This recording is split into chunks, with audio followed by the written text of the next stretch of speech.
I will begin with you, sir. You know, we've tapped into the importance of regional cooperation in addressing fragility, and we all know Somalia has come a long way, but there's still a long way to go. I want you to start by setting the context for us. What are you working on within the region, the Horn of Africa region right now, that is helping Somalia?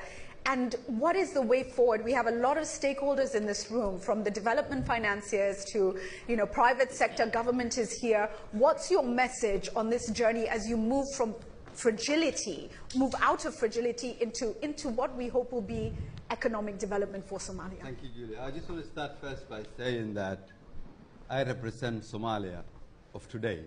I represent the Somalia of tomorrow and the future, not the Somalia of the past 25 years or 30 years. Okay. Let me just put it into perspective. We are trying to move away from the old narrative that what Africa has been or Somalia has been.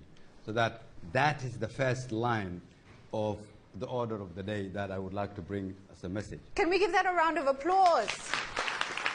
And thanks, Julie. The second is that our country now is open for business, and we have a lot of opportunities and potential. The first potential is the people of Somalia, the youth, of which 75% of our population are people under the age of 30. The second is our business communities, who are the most entrepreneurial people that you could think of. And third is our diaspora that you'd find globally. Mm-hmm. And on top of that, a nation with potential of oil, minerals, natural resources, agriculture, fisheries, and potential service economy based on our geographic strategic location. In reality, you're looking at a nation that could have an economy of 300 million people, where you have 15 million people. What does that mean for our region? We need to wake up and see what we have within our continent. So how do we take that forward?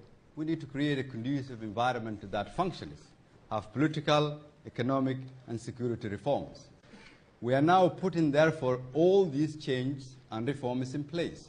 But we also have the previous history that brings the fragility aspect of it.